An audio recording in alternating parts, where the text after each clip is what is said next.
Good afternoon everyone. आज के इस सेशन में हम बात करेंगे पीटी के एक one of the most important section के बारे में जिसका नाम है रीड अलाउड्स। आप सब जानते हैं कि काफी लंबे समय से रीड अलाउड में हम वन लाइन बोल के और अच्छा स्कोर कर रहे हैं।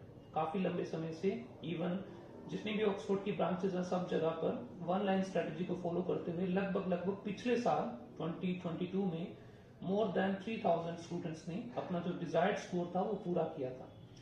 काफी बच्चों ने 80 भी किया, काफी ने 86 भी किया। स्पीकिंग में 90 एक ट्रेंड सा बन गया था दिसंबर में, अभी जनवरी में भी सेम ट्रेंड कंटिन्यू है।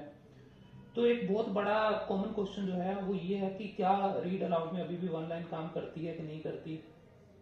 करती है तो फिर क्या रीजन है कि कुछ बच्चों का फिर भी स्कोर अच्छा नहीं आता। तो इस क्लास में हम उसी को पहले तो मैं उस समस्या का कारण बताऊंगा, फिर हम उसी को सॉर्ट आउट करने की कोशिशें करेंगे। तो सबसे पहले बात करते हैं कि काम करता है या नहीं, रीड अलाउड में वन लाइन काम करता है। अगर करता है तो इसके कोई सबूत हैं, कुछ ऐसे एविडेंसेस जो कि मैं प्रोजेक्ट कर पाऊं, जिससे मैं साबित कर पाऊं कि बिल्कुल ये काम करता है। तो एविडेंस तो देखो मेरे पास मेरा खुद का रिजल्ट है या फिर मेरे कुछ स्टूडेंट्स का रिजल्ट है। इसके अलावा मैं अब कोई ऐसा और तरीका है नहीं जिससे मैं शो कर पाऊं। ऑफिशियल मॉक टेस्ट हम कर सकते हैं, जो कि हम सून करने भी वाले हैं। वन लाइन पर ऑफिशियल मॉक टेस्ट होगा, रीड अलाउड में, डिस्क्राइब में, जो रीड लेक्चर में भी। तो वो मे बी अपने नेक्स्ट वीक मतलब फेब के फर्स्ट वीक के अंदर अंदर अपने वो भी करेंगे।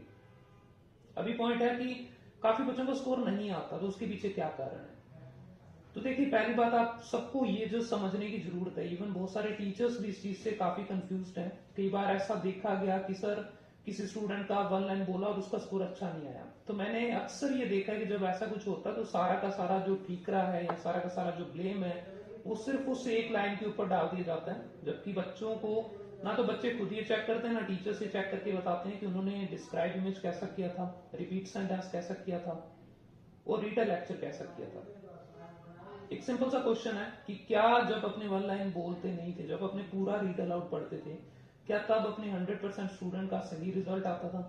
क्या तब कोई भी बच्चा ऐसा नहीं था जो फेल नहीं होता था? तो टीचर्स मेरे ख्याल से समझेंगे कि नहीं, ऐसा नहीं था। तब भी काफी बच्चे ऐसे थे जो रीडिंग में या स्पीकिंग में मात खाते थे। अब वो रेशियो काफी कम है। पहले जहां पर पीटी में मेरे ख्याल से 20% बच्चे फेल होते थे, अब वो कम होकर मेरे ख्याल से 2 to 5% तक रह गया। बट अभी भी जब कभी कोई बच्चा रीडिंग में या फिर स्पीकिंग में फेल होता है तो पता नहीं क्यों पहला जो ब्लेम है वो सीधा वन लाइन के ऊपर फेंक दिया जाता है। बहुत रेयर ऐसे इंसिडेंसेस हैं कि बच्चा फेल हो, बट फिर भी जब भी होता है तो ऐसा मैंने देखा है। मुझे अगर कोई पूछे कि ऐसा क्यों होता है, अगर रीड अलाउड में वन लाइन से स्कोर आता है तो फिर मेरे तो सर आने चाहिए थे, मैंने तो अच्छे से बोला था। तो देखो, एक बात ध्यान से समझे कि दो अलग अलग चीजें हैं जो कि हमें ध्यान रखनी है स्पीकिंग में। एक है व्हाट यू स्पीक और एक है हाउ यू स्पीक। मैंने ये पाया कि अक्सर बच्चे जब भी पीटी की तैयारी करते हैं तो अपने व्हाट यू स्पीक पर बहुत फोकस करते हैं कि मैंने क्या बोलना है, मैंने एक लाइन बोलनी कि सारा बोलना है, रिपीट सेंटेंस में कितना कंटेंट बोलना है, डिस्क्राइब इमेज में कौन सा टेम्पलेट बोलना है, रीडर लेक्चर में कौन सा टेम्पलेट है, रीडर लेक्चर में कितने कीवर्ड्स बोलने हैं। ऑल ऑफ दीज थिंग्स, ये सारी की सारी चीजें व्हाट की तरफ कंट्रीब्यूट करती हैं। व्हाट का मतलब कि आपने क्या बोला। बट मैं मानता हूं कि पीटी में व्हाट से, और ये मैं तब मानता हूं जब मैंने खुद पर्सनली 16-17 एग्जाम दे दिए हैं, कई बार 90 किया है। पीटी में व्हाट से 90 में से अगर मैं बात करूं तो मेरे ख्याल से 10-12 नंबर से ज्यादा नहीं आते। ज्यादातर स्कोर जो है वो हाउ से आता है, how you speak. It's not about what you speak, it's all about how you speak. आप कौन सा टेम्पलेट बोलते हैं उससे भी फर्क नहीं पड़ता, आप उस टेम्पलेट को कैसे बोलते हैं उससे सारा फर्क पड़ता है। आप कौन सा रीड अलाउड की कौन सी लाइन बोलते हैं कोई फर्क नहीं पड़ता, आप उस लाइन को कैसे बोलते हैं उससे फर्क पड़ता है। मेरा टेम्पलेट, जिस टेम्पलेट से मैं हर बार 90 करता हूं, उस टेम्पलेट पे शायद अगर ये वीडियो देखने वाला कोई स्टूडेंट टेस्ट देगा तो शायद वो 70 भी कर सकता है, शायद वो 60 भी, 40 भी कर सकता है, 30 भी करते हैं बच्चे। ऑन द अदर हैंड, आप जिस टेम्पलेट पे पहले 30 करके आए, आप वो टेम्पलेट मुझे देंगे तो मैं शायद उससे भी 90 करूंगा। रीजन इज दैट कि मैं अपने व्हाट पर काम तो करता हूं, लेकिन मैं उससे कहीं ज्यादा काम अपने हाउ पे करता हूं। हाउ यू स्पीक, जब आप ऑक्सफोर्ड पीटी में पीटी की तैयारी शुरू करते हैं ना, तो जो डे 1 क्लास आपको दी जाती है that is how you speak. आपको कैसे बोलना है, 3 चीजें हैं। आई रिक्वेस्ट कि जितने भी टीचर्स भी अगर कोई वीडियो देख रहे हैं तो 3 चीजें अपने स्टूडेंट्स को जरूर सिखाएं। व्हाट इज स्ट्रेस, किस चीज पे कितना स्ट्रेस देना है। बिना स्ट्रेस के कोई बात कर ही नहीं सकता ना, हिंदी, पंजाबी, इंग्लिश, किसी भी लैंग्वेज में। सेकंड इज इंटोनेशन, उनको जरूर सिखाएं कि इंटोनेशन क्या होता है, कहाँ पे रुकना है, कैसे रुकना है। What is raising intonation, what is falling intonation, ये दोनों में क्या डिफरेंस है, ये सिखाएं बच्चों को। एंड तीसरा, कुछ बेसिक जगह पर जैसे जहां पर कोमा है या फुल स्टॉप जिनको हम पंक्चुएशंस कहते हैं, इन पर हमें कैसे रिएक्ट करना है। मैंने बहुत सालों तक पढ़ाने के बाद मैंने बहुत सारे ऐसे बच्चों से मैं मिला हूं जिनको टीचर्स ने ये सिखाया था कि कोमा फुल स्टॉप का कोई लेना देना नहीं होता, ये बस ऐसे ही मजे के लिए दे रखे होते हैं। तो क्वेश्चन इज, अगर मजे के लिए दे रखे होते हैं तो फिर वो 20-25 क्यों नहीं दे रखे होते, 2 ही क्यों दे रखे होते हैं, एक ही क्यों होता है। तो आप अपनी मेहनत को कम करने के लिए बच्चों को ये ना सिखाएं कि कोई फर्क नहीं पड़ता, जैसे मर्जी बोलो, सिर्फ वर्ड रटवा रहे हैं कि ये वर्ड तूने गलत बोला। एक वर्ड गलत होने से डू यू बिलीव कि 90 वाला बच्चा 45 पे आ जाता? नहीं। बहुत बार बच्चे भी इस चीज को ऐसे सीरियसली ले लेते हैं कि हमारे टीचर ने बोला था कि आप टेम्पलेट चेंज करो, तो टेम्पलेट चेंज हम ऑक्सफोर्ड में जैसे रिवाज नहीं है टेम्पलेट चेंज करने का।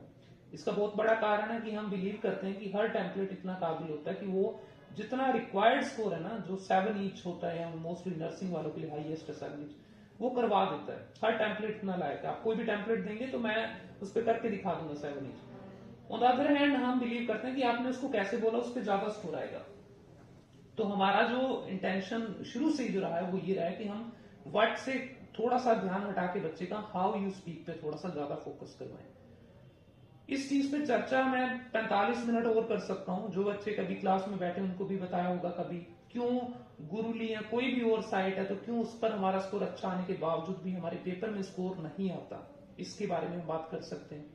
जितनी भी ये साइट्स हैं, ये सारी की सारी साइट केवल व्हाट चेक करती हैं, हाउ को चेक करने के लिए कैपेबिलिटी इनमें से किसी के पास नहीं है। और ये बात सबसे बड़ी दुख की बात है कि बच्चे सिर्फ व्हाट को चेक करवा के, आपने कुछ भी बोला किसी भी साइट पर, गुरुली, पियोनी, फलाना नाम, 3600 नाम है, आपने किसी पर भी कुछ भी बोला, वो सबसे पहले आपकी आवाज को टेक्स्ट में कन्वर्ट करते हैं। और जैसे ही आपकी आवाज को टेक्स्ट में कन्वर्ट कर दिया गया, दैट मीन्स कि हाउ तो उसमें से मिट ही गया। सो मेरे पास अभी फिलहाल एक एंड्रॉइड फोन है, और मैं फॉर एग्जाम्पल अगर आपको इस एंड्रॉइड फोन में मैं डिफरेंस बताना चाहता हूँ व्हाट और हाउ में क्या डिफरेंस है। तो मैं अगर अपने इस एंड्रॉइड फोन में एक गूगल असिस्टेंट को ओपन करूं और गूगल असिस्टेंट के सामने मैं कुछ भी बोलूं, फॉर एग्जांपल मैंने उसको बोला Google how is the weather today, तो ये उसको बोलने का सही तरीका, और गूगल मेरे सामने लिखेगा how is the weather today. और अगर मैं बोलूं Google how is the weather today, तो गूगल तब भी वही सेम चीज लिखेगा, how is the weather today. What I am trying to say here कि जब आप किसी चीज को, बोलने वाली चीज को जब आप टेक्स्ट में कन्वर्ट कर लेते हैं, तो वहां पे हाउ तो बिल्कुल ही जीरो हो गया, हाउ तो खत्म ही हो गया ना। वहां पे सारा का सारा खेल केवल व्हाट का रह गया कि आपने क्या बोला था। एंड 99% ऑफ द टाइम और इवन 100% ऑफ द टाइम जितने भी आपके टेस्ट लेने वाली सॉफ्टवेयर हैं, चाहे वो गुरुली, TCY, मैं किसी का भी नाम हम खुद भी यूज करते हैं, मैं उनका भी नाम ले सकता हूँ किसी का भी, ये सारे के सारे सॉफ्टवेयर हर बार सिर्फ ये वर्ड को चेक करते हैं। आपका वर्ड बहुत अच्छा था तो आपको मे बी 70-80 भी स्कोर मिल जाएगा, आपका वर्ड खराब था तो 40 भी मिल जाएगा। और रियल एग्जाम में इस वर्ड की औकात केवल 12-15 नंबर तक है। तो आज अपने क्या करने वाले, मैं क्या सिखाने वाला हूँ, इस चीज पे मैं बार बार कह रहा हूँ, डिस्कशंस बहुत लंबी हो सकती हैं। आई थिंक कि जितने भी टीचर्स हैं, सबसे अच्छा अगर आप बोलें कि हाउ को कैसे चेक करें, तो एक इंसान जिसने अच्छी खासी इंग्लिश को सुन रखा है, उसके कानों से बेहतर डिवाइस आपको नहीं मिलेगी। वो अगर सुनेगा वो बता सकता है कि आपका हाउ अच्छा था या हाउ खराब था। बट अदर देन दैट मुझे लगता है कि कोई सॉफ्टवेयर ऐसा नहीं है बना जो कि आपको हाउ चेक करके बताए कि कितना अच्छा था। उसके अलावा ऑफिशियल मॉक टेस्ट एक अच्छा सहारा आपको दे देते हैं। अगर आप ऑफिशियल मॉक टेस्ट करेंगे तो उसमें ठीक ठाक आपको समझ आएगा। उसके अलावा फाइनल पेपर दें, बस उससे आपको समझ आएगा कि आपका हाउ कितना अच्छा था या कितना खराब था। तो अक्सर बच्चे जो 70 करते हैं गुरुली में, वो अपने फाइनल पेपर में 40 करके आते हैं, और रीजन उनको लगता है कि मार्किंग अच्छी नहीं थी, चेक नहीं हुआ। तो ये रीजन इसका है कि आपका हाउ खराब था, और आपका हाउ कभी गुरुली ने या किसी भी साइट ने चेक नहीं किया था। अब बात करते हैं कि कैसे इंप्रूव करें। तो हम ऑक्सफोर्ड में हमने आज से स्टार्ट जो करना है, इस पूरी सीरीज में हम एक एक करके सबका हाउ ठीक करने के ऊपर काम करेंगे। व्हाट आप बहुत अच्छे से कर रहे हैं, आप जिस भी इंस्टीट्यूट में पढ़ते हैं, जहां भी आप मत्था मारते हैं, तो वहां पे आप अपने व्हाट के ऊपर ही काम कर रहे हैं। आप डिस्क्राइब इमेज में कंटेंट कितना डालना है, रीडर लेक्चर में कितने वर्ड्स, कौन सा template, everything is what. How के ऊपर काम ना तो कभी कोई करवाता है, ना बच्चे कभी करते हैं। यहां पे हम हाउ के ऊपर काम करेंगे। तो चलिए शुरू करते हैं। आज हम बात करेंगे रीड अलाउड में कैसे बोला जाता है। एक लाइन बोलनी है हमें, और वो एक लाइन में हम कैसे शुरू से लेकर अंत तक उस लाइन को खत्म करेंगे, ताकि हम, मैं 90 तो नहीं कहूंगा क्योंकि मे भी आप गलती करेंगे, फंबल करेंगे, बट 70-75 तक हम आसानी से इसमें स्कोर करें। तो वो एक लाइन कैसे बोली जा सकती है, शुरू करते हैं। इस पूरी वीडियो में मैं बस आपसे एक ही रिक्वेस्ट करूंगा कि जितनी भी चीजें मैं आपको कहूंगा कि साथ में बोलो, तो साथ में बोलो। आप अपने हेडफोन पहन के घर पे, लैब में, जहां भी बैठे वहां पे बैठे रहें और साथ में प्लीज मेरे साथ में बोलना है। ये लैंग्वेज है, जब तक आप मुंह नहीं खोलेंगे, बोलना शुरू नहीं करेंगे, तब तक आप इसको सीख नहीं पाएंगे। सुनकर अगर लैंग्वेज सीखी जाती तो दुनिया का हर एक बंदा ये बहुत अच्छा, क्योंकि यूट्यूब पे सारा दिन सुनते ही तो है, तो बहुत अच्छा इंग्लिश स्पीकर होता, तो बोलना पड़ेगा। और स्पीकिंग के लिए तो बोलना ही पड़ेगा, और कोई ऑप्शन आपके पास नहीं है। तो मैं शुरू करता हूँ। एक पीपीटी है मेरे पास, तो हम उस पीपीटी से स्टार्ट करेंगे।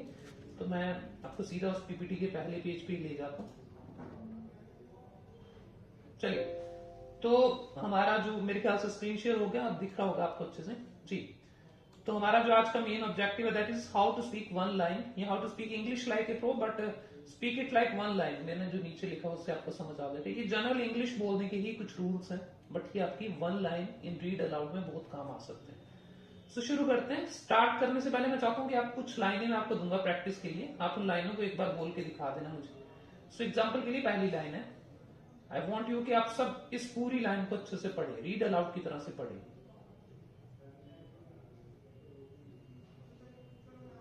So, do you understand the concepts behind read alouds and retail lectures? ये पहली लाइन होगी। दूसरी line,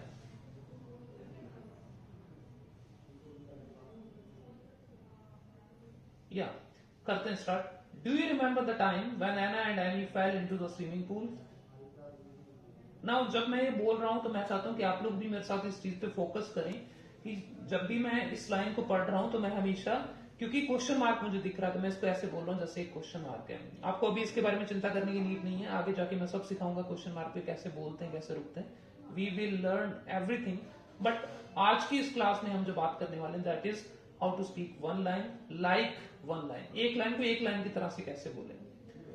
now lot of times मैंने देखा कि इंग्लिश जो नॉन नेटिव इंग्लिश स्पीकर हैं, जो इंडियंस हैं, वो जब बोलते हैं तो वो थोड़ा सा लाइन में जितने भी वर्ड्स हैं उनको ब्रेक करके बोलते हैं।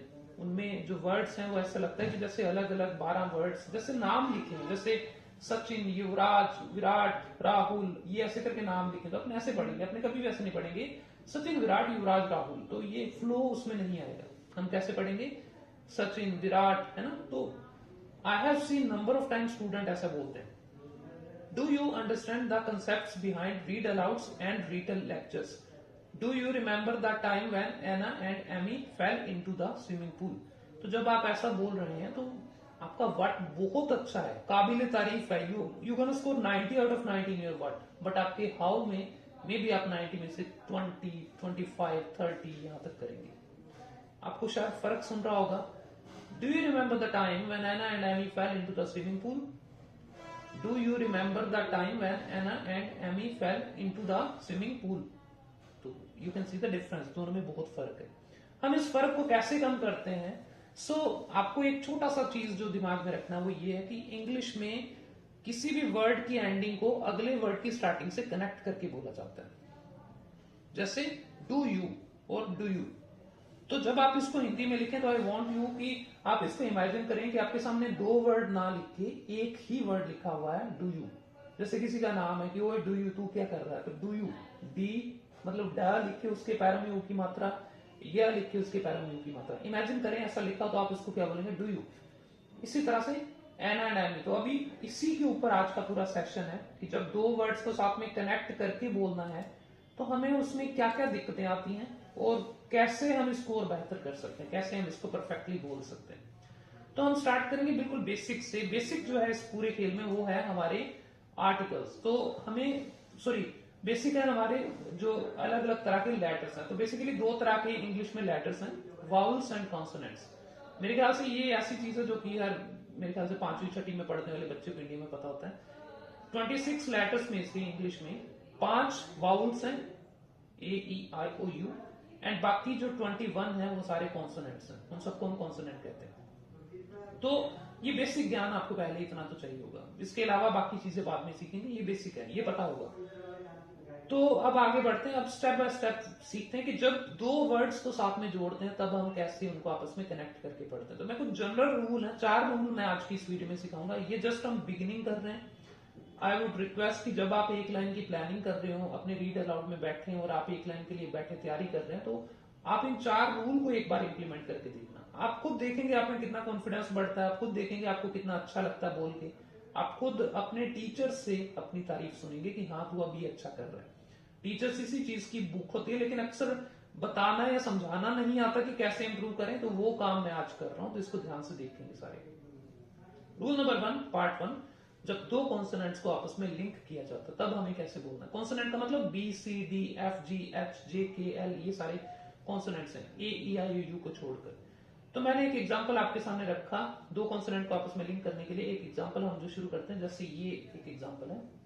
अब यहाँ पे कॉन्सोनेंट का मतलब है 2 कॉन्सोनेंट जो सेम कॉन्सोनेंट है, ये भी ध्यान रखें, when 2 same consonants are linked. तो रेड में लास्ट में डी है, एंड ड्रेस के बिल्कुल बिगिनिंग में अगर आप देखेंगे तो वहां पे आपको क्या दिखेगा, डी दिख जाएगा। तो रेड के लास्ट में डी और इसके शुरू में डी। तो रूल जो है इंग्लिश में वो ये कि जब ऐसा कभी मौका आए तो हमें उस कॉन्सोनेंट को सिंगल बार प्रोनाउंस करना है। तो ये दोनों वर्ड एक हो जाएंगे। रेड ड्रेस बोलने की जगह पे आप इसको बोलेंगे रेड ड्रेस, रेड ड्रेस। ड एक बार आएगा। I want you to speak, आप बोल के देखें एक बार क्या लिखा हुआ है, रेड ड्रेस, रेड ड्रेस। ड एक रै पे रुक गया और रेड ड्रेस कर दिया मैंने। ड एक बार आ रहा है। कुछ और एग्जांपल भी करते हैं। नेक्स्ट बोलिए एक बार क्या लिखा हुआ, पार्ट टाइम। आर तो साइलेंट है क्योंकि ए ई आई ओ यू के बाद आर कभी भी आए तो उसको हम अ का साउंड देके छोड़ते हैं। तो यहाँ पे पार्ट, र नहीं, पार्ट नहीं बोलना पहली बात। तो मेन फोकस अभी उस पर नहीं करेंगे, प्रोनाउंसिएशन के बहुत सारे रूल्स हैं, कभी फिर क्लास उसकी कर लेंगे। आज केवल अपने इस पे फोकस करते हैं, टी पे। तो पार्ट टाइम नहीं है, पार्ट टाइम नहीं, पार्ट टाइम एक ही वर्ड है। पार्ट टाइम बोले, पहले गलत भी बोल के देखो फिर समझ आएगा मैं पहले क्या गलती करता हूं। Part time, part time. Red dress, red dress. Local language, local language, local language. बोले please, local language, local language, local language. Next, that time, क्या लिखा हुआ है, दैट टाइम, दैट टाइम नहीं, दैट टाइम नहीं, दैट टाइम। तेज भी बोलेंगे दैट टाइम तब भी पकड़े जाएंगे, दैट टाइम। तो वो जो है वो टी और टा का साउंड जो है साथ में जुड़ता हुआ सुन जाएगा किसी को भी। हमें ऐसा नहीं करना, हम बोलेंगे दैट टाइम, बहुत अच्छा लग रहा है। नेक्स्ट, जी प्लेसेस, जी प्लेसेस, जी प्लेसेस। आप ये मान लें कि पहले वाले के साथ में वर्ड लिखा ही नहीं है, red dress, part time, local language, that time, cheap places. तो चीप के बाद प्लेसेस सीधा आ गया। लास्ट क्या लिखा हुआ, फील लकी, फील लकी। बोले एक बार आप भी प्लीज। तो आई वांट कि आप इसको बिल्कुल शुरू से स्टार्ट करें, पहले वाले से बोलना स्टार्ट करेंगे। क्या लिखा हुआ है जी, रेड ड्रेस,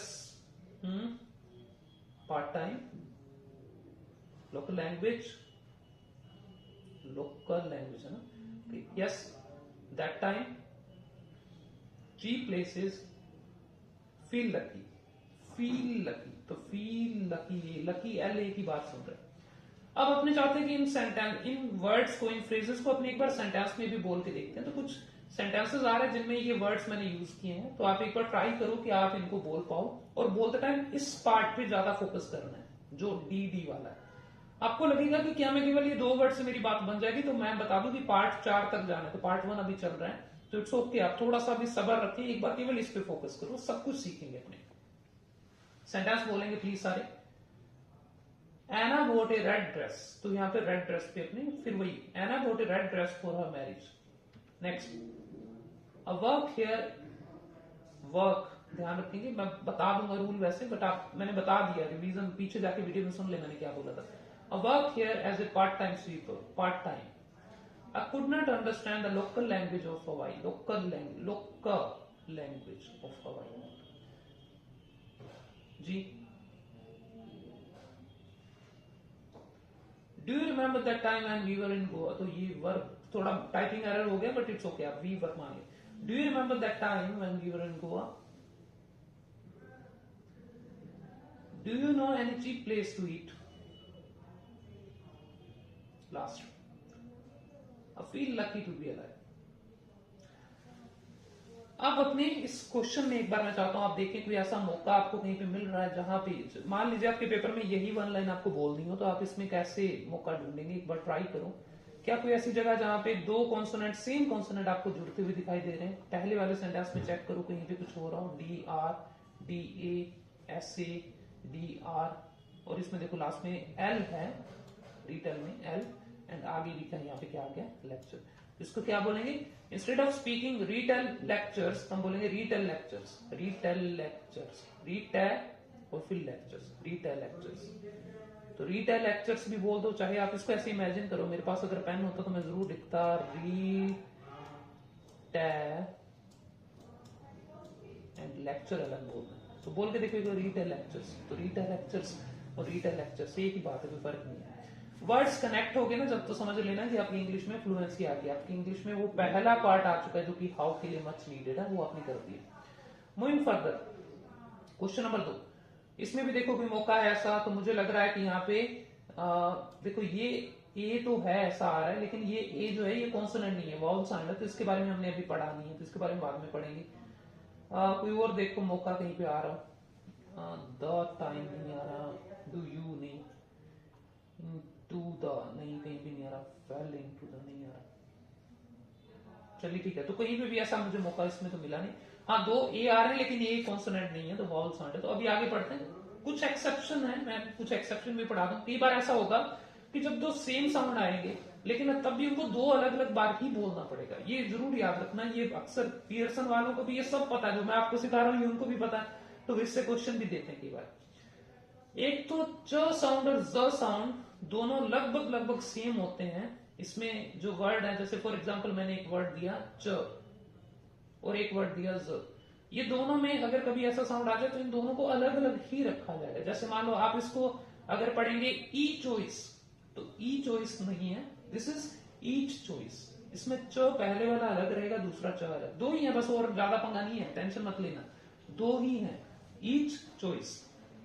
ज का साउंड भी सेम है, जैसे ये देखो इस एग्जांपल में ऑरेंज जूस, इंस्टेड ऑफ आप इसको ऑरेंज जूस बोले, ऑरेंज जूस नहीं, ऑरेंज जूस बोलना पड़ेगा। ऑरेंज को पहले खत्म करो देन स्टार्ट जूस, तो दोनों को अलग अलग खत्म किया जाएगा। ये दो के अलावा बाकी कोई भी साउंड आ गया, जैसे च का साउंड और ज का साउंड, इन दोनों साउंड के अलावा जितने भी साउंड है उनको हमेशा सिंगुलर बोला जाता है, एक बार बोला जाता है अगर वो रिपीट हो रहे हैं ऐसे। तो अब थोड़ा सा एक और रूल जो इसमें आगे एक्सेप्शन है, नोट में ही लिख लेना चाहे तो आप, अगर नोट्स बना रहे हैं तो, वो ये है कि कई बार सिमिलर साउंड भी आ जाते हैं जिनमें देखो वर्ड सेम तो नहीं है लेकिन सिमिलर है। सेम और सिमिलर में जैसे डी के साथ डी तो सेम है, लेकिन डी के साथ ज का साउंड थोड़ा सा अगर आप देखेंगे, या ड के साथ थ का साउंड देखेंगे तो वो थोड़ा सिमिलर है। बोलते टाइम हमारी जबान एक ही पोजीशन पे जाती है दोनों बार, ड थ, तो बोल के देखेंगे तो हल्का सा फर्क है, मुंह उसी तरह से खुलेगा। तो ऐसे साउंड्स को भी हम सेम कर सकते हैं, एक बार बोल सकते हैं। जैसे 4 एग्जांपल दे रखे हैं, अगर आप ये नाम भी देखें तो कोई फर्क नहीं पड़ता वैसे, बट थोड़ा समझ लेना। ज और स, जैसे चीज सैंडविच, तो इसमें देखो ज और अगले वाले में स आ रहा है, तो इसको एक ही बुना के बोलेंगे अपने क्या बोलेंगे, instead of speaking cheese sandwich हम बोलेंगे चीज सैंडविच, ची खींचा and then sandwich, cheese sandwich. Similarly ड और थ, जैसे ब्रीथ थ्रू, ब्रीथ थ्रू, तो ब्रीद थ्रू द और फिर थ, दोनों साउंड को, द और थ का साउंड को आपको सुनाई दे रहा होगा क्लियरली, ब्रीद और फिर थ्रू में द और थ है, तो दोनों को एक ही बना दो, ब्रीद थ्रू।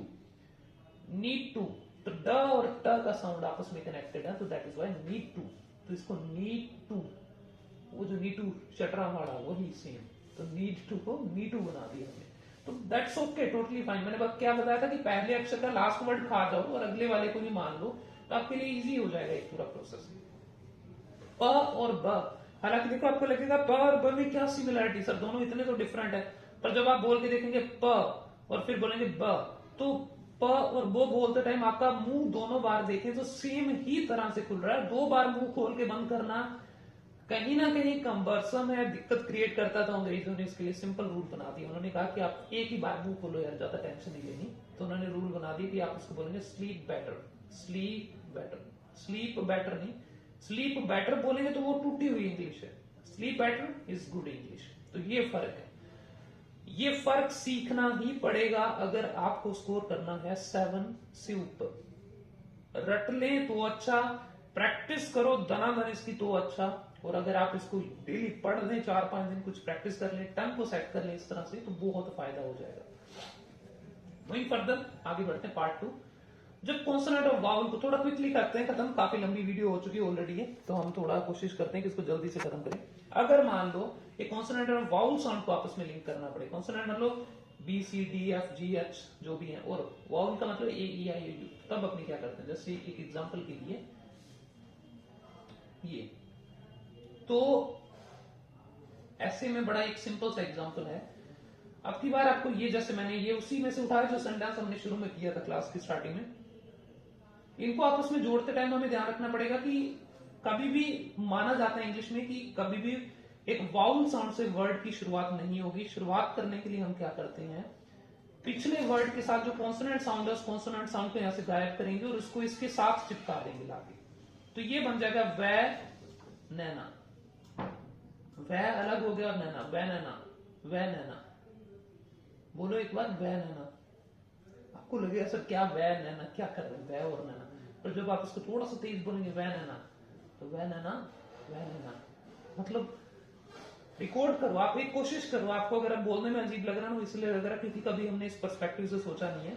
अभी मैं सेंटेंस बोलूंगा, जब पूरा आएगा सामने तो वह नैना आप बोल के देखना और फिर आप सुनना, और आपको लगेगा कि हाँ यार ये दोनों वर्ड को मैंने आपस में कनेक्ट कर दिया। मैंने आपको कनेक्ट करने का एक तरीका सिखाया है, ये तरीके से आप जितने मर्जी प्रैक्टिस करेंगे आसान रहेगा। ये क्या लिखा हुआ है, एन डेमी, एन डेमी, तो एन डेमी बोलेंगे प्लीज, एन डेमी। यस, पहला वैन है ना, एंड एमी। तीसरा, तो यहाँ पे श का साउंड आ रहा है। अब देखो कहीं बोलेंगे ह का साउंड है, यहाँ स का साउंड है, तो दोनों देखो साउंड कौन सा आ रहा है, वाश। पहले वर्ड में दो साउंड है, वा श, तो श को इसके साथ मिला दिया तो शिट बन गया, तो बन गया वाशिट, वाशिट। वाह वाला वाह नहीं है ये, तो कहीं कोई आप उल्टा सीधा मत दिमाग में घुमाना कुछ भी, दिस इज वाशिट। नेक्स्ट, बी मधुमक्खी वाला बी कर दो और नेबल कर दो, तो बी नेबल बन गया, बी नेबल। और आप अगर ऐसा बोलेंगे ना तो आपको खुद ही पहले दिन से फर्क खुद भी दिखेगा, सुनने वाले को भी फर्क दिखेगा। Been able, been able, van Anna, van Anna, and Amy, and Amy, wash it, wash it, been able, been able. दिन रात का फर्क है। जो मैं पहले बोल रहा हूँ तो मेरे ख्याल से 35-40 वाला है, बाद में बोल रहा हूँ वो मेरे ख्याल से 85-90 वाला स्पीकिंग है। इतना सा फर्क था। ये चाबी नई हाथ लगी है प्रोनाउंसिएशन की हमारे, इसको कंटिन्यू करेंगे इस सीरीज को, और मैं उम्मीद करता हूँ कि आप साथ में इसी तरह से प्रैक्टिस करते रहेंगे तो बहुत फायदा हो जाएगा। आगे लिखा हुआ है होर्सिंग, तो होर्स, तो होर अलग कर दिया और सिंक अलग कर दिया, तो होर्सिंग बन गया। इसमें देखें कोई मौका ऐसा बन रहा है क्या जहां पे एक कॉन्सोनेंट साउंड और वावल साउंड जुड़ रहा है, तो मेरे ख्याल से यहाँ पे अगर आप देखेंगे तो रीड, तो यहाँ पे एक तो ये दिख रहा है, तो रीड अलाउड्स हो गया, रीड अलाउड्स। एंड अब देखो यहाँ पे एस के साथ ये भी जुड़ रहा है, तो यहाँ पे भी जोड़ सकते हैं आप इसको, दिख रहा है ना, रीड अलाउड सैंड, तो read aloud, read aloud, read aloud, और फिर मिट्टी कर देना, मिट्टी को इंग्लिश में कहते हैं सैंड, तो रीड अलाउड सैंड बोल के देखो एक बार, ऐसे नहीं मजा आएगा। Read aloud sand, sorry read aloud sand. जब आप ऐसे बोलेंगे ना तो आपको it will take some time. मैं ये नहीं कह रहा कि मेरी क्लास खत्म करते हैं चुटकी बजाएंगे और सब परफेक्ट हो जाएगा। दिमाग लगाना पड़ेगा, मसल मेमोरी में लाना पड़ेगा। इस जबान को जो पिछले 22-25 सालों से गलत बोलती आ रही है, इसको अचानक एक वीडियो देखने के बाद सीधे ट्रैक पे लाना आसान काम नहीं है। बट मसल माइंड कनेक्शन बनाएं, दिमाग को लगाएं इस जबान के ऊपर कि तुझे ऐसे बोलना ही पड़ेगा, गलत बोलेंगे तो दोबारा सही करेंगे, फिर ये अपने आप ही 2-3 दिन में इंप्रूव करके दिखाएगी। और एक ही लाइन तो बोलनी यार, 40 सेकंड तुम्हारे पास होते हैं, सोचा करो, आराम से टाइम दिया करो। अगले वाले में भी बोल के देखिए कहां कहां पे मौका आ रहा है, ऐसा देखो। तो when Anna and Amy, fell into, fell in, fell in बन गया, देखो फेल इनटू, तो फेल इन, तो fell into the swimming pool. आगे तो कोई मौका नहीं पड़ता, तो फेल इन कर दिया मैंने वहां पे। ऐसे पहले से हाईलाइट करके रखो 2-4 मौके जहां पे मुझे इनको आपस में कनेक्ट करना है। आगे बढ़ते हैं पार्ट 3। पार्ट 3 में हम बात करेंगे जब दो वाउल्स को आपस में लिंक टुगेदर करना है। ये सबसे इंटरेस्टिंग पार्ट है। अगर आपको समझ आया तो बहुत मजा आएगा, समझ नहीं आया तो आप बोलेंगे क्या सिखा रहे हैं सर, तो इसमें थोड़ा कंसंट्रेशन चाहिए। रेडी, चलिए।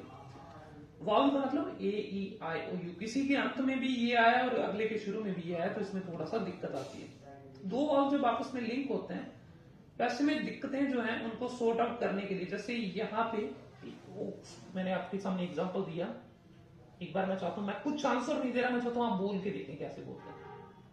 क्या लिखा हुआ है, पढ़ें, दोबारा पढ़ें, नेक्स्ट नेक्स्ट, चौथा, नेक्स्ट नेक्स्ट,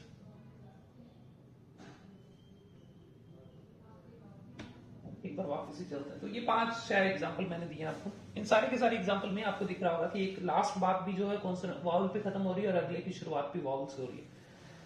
ऐसे केसेस अक्सर आ जाते हैं हमारे सामने रीड अलाउड में, और ऐसे में हमें ये ध्यान रखना है कि जब भी हम ये बोलेंगे तो इन दोनों के बीच में हमें इमेजिन करना पड़ेगा। देखो 2 बार जब अपने वावल साउंड बोलेंगे ना तो कहीं ना कहीं हमारे गले के लिए भी दिक्कत है, हमारी आवाज भी उतनी अच्छी नहीं निकलती है। तो अंग्रेजों ने बड़ा सिंपल सा बड़ा प्यारा काम किया, मेरा फेवरेट काम, one of the best concept of English. इन्होंने कहा कि आप दोनों को आपस में जोड़ने के लिए आप बीच में कॉन्सोनेंट अपनी तरफ से डाल दो, हमें कोई दिक्कत नहीं है। 2 ऑप्शन है, दोनों में से कोई एक डालना, या तो डाल दो यार वाला, तू मेरा यार है ये, और यहां डाल दो वार वाला कि मैंने तेरे से वार करनी, लड़ाई करनी, य और व। कौन सा डालना है वो आपको दिमाग लगा के सोचना पड़ेगा। जैसे मैं एक एग्जांपल दोबारा से आता हूं, शुरू करते हैं अपने पहले वाले से। तो मैंने वर्ड बनाया ही आस्क्ड। ही आस्क्ड की जगह अगर आप बीच में इमेजिन करें कि यहां पर आपके पास एक वाई लिखा हुआ छोटा सा, तो ये बन जाएगा ही आस्क्ड, यास्क्ड। यान करने वाले नहीं, वासी लेते हैं, यान करना बोलते हैं, तो ही यास्क्ड। बोल के देखो एक बार, ही यास्क, यास्क बोलना है, टूटा हुआ नहीं बोलना, थोड़ा तेज बोलना, तो अपने आप ही वो ही आस्क्ड ही बनेगा। पर ही आस्क्ड में अपने को रुकना पड़ता है, he asked, he asked, Yaska बोल के देखो। और अगर तुम्हें ये चमक गया ना तो तुम्हारे चेहरे पे स्माइल आ जाएगी कि हाँ यार ये तो बड़ा मजा आ रहा है इसमें। और अगर तुम्हें नहीं चमका तो फिर तुम्हें लगे क्या बकवास हो रहा है, बट ये चमकना चाहिए, थोड़ा सा ध्यान दो। ही आस्क्ड हो गया, दूसरे पे छोड़ो, तीसरे पे आ जाओ। नहीं तीसरे नहीं, चौथे पे, हाँ चौथे में देखो, नहीं चौथे में भी नहीं। देखो मैं क्यों छुड़वा रहा हूं, क्योंकि बोला कि क्या हो रहा है, तो उसमें डब्ल्यू आना, तो मैं एक बार य वाला साउंड जो है वो मैं चाहता हूं कि जैसे इसमें लास्ट वाले मिनी अनियंस, तो मिनी अनियंस की जगह मिनी यनियंस अगर आप बोले, मिनी अनियंस, तो यनियंस बोलेंगे अगर आप, तो आपको ऐसा लगेगा कि मिनी अनियंस ही बन रहा है। जैसे मैं बोल के सुना रहा हूं मिनी अनियंस, तो मैंने बोला था मिनी यनियंस, यनियंस नहीं यनी अंस है, सॉरी मिनी अनियंस। तो आप बोलेंगे तो मिनी अनियंस ही सुनेगा सामने वाले को, लेकिन आप यनियन बोल रहे हैं और इसकी वजह से पूरी बात में फ्लो आ गया। बाकी जितने बीच में उनमें डब्ल्यू भी ऐड करना पड़ सकता है, जैसे इसमें 2 वेपल्स, 2 वेपल, वेपल वेफर होता है जैसे, वैसे वेपल। एक बार इमेजिन करो, बोलना इतना क्लियर नहीं बोलना कि 2 वेपल सुनाने के लिए बोल रहे हैं। आप जब बोलेंगे ना तो आपको अपने आप ही, जो नेटिव स्पीकर्स हैं वो ये वाई, ये जो डब्ल्यू है, एक सेकंड इधर आ जाओ, जो नेटिव स्पीकर है ना वो ये वाई और डब्ल्यू वो अपने आप ही लगा देते हैं, उनको पता नहीं होता लेकिन वो लगाते हैं, और लगाने की वजह से उनकी इंग्लिश फ्लो में आ जाती है। वो बताना मुश्किल है, पर जब आप थोड़ा ध्यान से सुनेंगे, ये कंसेप्ट जो मेरे जैसे देसी लोगों ने बना लिए या सुन लिए तो उन्होंने आगे पढ़ाना शुरू किया, तो अब आपके ये काफी काम आ सकते हैं इसको नेटिव तरीके से बोलने के लिए इंग्लिश को। तो चलिए कंटिन्यू करते हैं। तो जैसे ये एग्जांपल था, तो 2 वेपल्स, तो 2 एप्पल्स, सी एंड्रयू, तो सी यहाँ पे वाई लगना था, सॉरी मैं भूल गया, यहाँ पे सी एंड्रयू बोलेंगे अगर आप, तो सी एंड्रयू बनेगा, सी एंड्रयू। देखो आप इमेजिन करो वाई, सी एंड्रयू, गो आउट, तो गो, मैं देखो मैं जानबूझ के बोल रहा हूं ताकि आपको सुने, वाउट बोला मैंने, वाउट डब्ल्यू, बट जब आप तेज बोलेंगे ना गो आउट तो नहीं सुनेंगे, गो आउट में क्या बोला आपने। फ्लाई एट, तो फ्लाई एट डब्ल्यू आएगा, मिनी अनियंस तो मैंने बताई दिया कि वाई आएगा।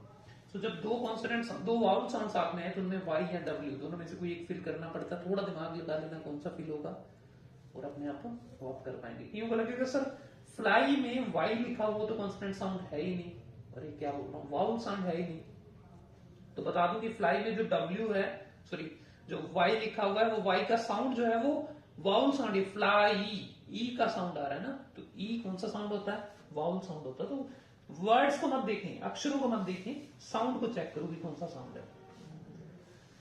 पार्ट 3, तो एक बार थोड़ा सा रिवीजन करते हैं। पार्ट 1 पे चलते हैं, थोड़ा सा क्विकली मैं एक बार लेके चलता हूँ। पार्ट 1 में सबसे पहले हमने पढ़ा कि जब कुछ दो सेम कॉन्सोनेंट आ जाए तो उनको हम एक करके बोलते हैं red dress, part time local language. Part 2 में हमने पढ़ा कि अगर इसके कुछ एक्सेप्शन थे वो पढ़ दिए। पार्ट 2 में पढ़ा कॉन्सोनेंट और वाउल आया तो क्या करते हैं कि पिछले कॉन्सोनेंट का आखिरी वर्ड उठा के अगले के साथ ले आते हैं, तो वैन एना एन में ये बन गया था सारा।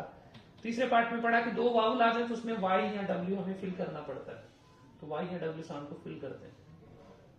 He asked two apples, ये सारे वही एग्जाम्पल है।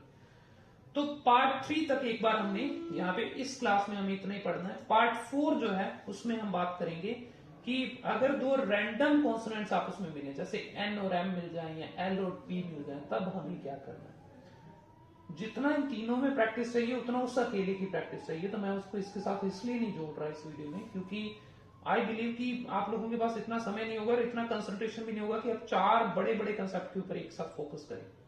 What I want from you, आप क्या करें, अभी सिर्फ केवल इतना काम करना है कि लैब में प्रैक्टिस करें। तो वन लाइन पर जब भी प्रैक्टिस करते हैं तो इस चीज को थोड़ा ध्यान रखें कि कहां पर एक कॉन्सोनेंट के साथ सेम कॉन्सोनेंट आ रहा है, कहां पे एक कॉन्सोनेंट के साथ एक वाउल आ रहा है और कहां पे दो वाउल आ रहा है। कोई भी दो वाउल, जरूरी नहीं है कि सेम वाउल आए, वाउल के मामले में कोई ऐसा सीन नहीं है, कोई भी दो वाउल आए तो W या Y अपने बीच में इमेजिन करते हैं। उम्मीद करता हूँ इस वीडियो से थोड़ा सा फ्लो आपको गेन करने में हेल्प हो जाएगी।